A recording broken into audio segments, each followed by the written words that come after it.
Jai Hind friends. So today we will learn about moving charge and magnetism, in which we have first topic, a charge moving with uniform velocity in external magnetic field. That means अगर एक charge Q move करता है with uniform velocity V in external magnetic field, तो उस पर कुछ force लगता है, and that force will be Q, V, B and sin theta. Now Q is the charge जो मूव करता है, V उसकी velocity, B external magnetic field and theta will be angle between magnetic field and the velocity. So similarly अपना force in vector form will be Q, V cross B. Now अगर हम बात करें कुछ special case की, that is case number first, when theta is 90 degree, that means the force will be q v b sine 90, और sign 90 अगर आपका 1 होता है तो force will be equal to q v b. In this case we have maximum force. Now case number 2, when theta is 0 degree or theta is 180 degree, the force will be 0, which is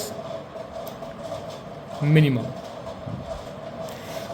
Now अगर हम बात करते हैं force की direction की, direction of force, तो अपने को डायरेक्शन पता चलती है Fleming left hand rule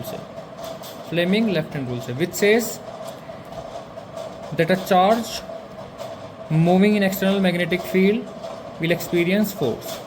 Again, charge moving in external magnetic field experience a force or a motion. So this is known as Fleming left hand rule. Direction of force will be given by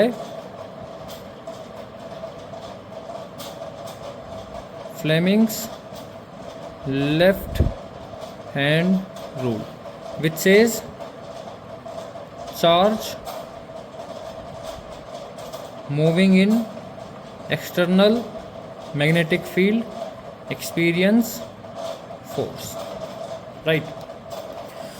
now मान लेते हैं अगर हमारा charge move करता है in external electric field and magnetic field in both, so the force will be obviously in electrostatic we have read about F is equal to q e, और हमने last अभी भी किया है कि force is equal to q v plus B.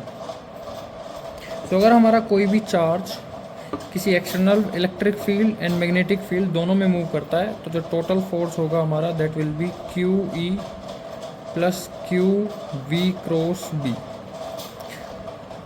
Now this force is known as Lorentz force. Now अगर हम बात करते हैं F is equal to q V B sin theta. So what is B?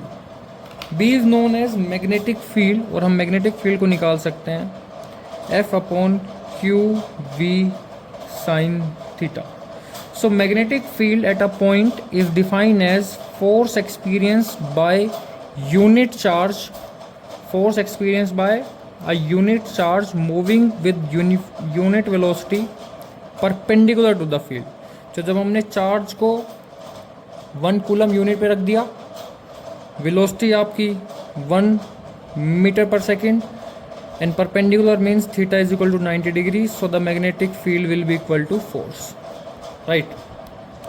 Now talking about units of magnetic field, so SI unit of magnetic field is Tesla,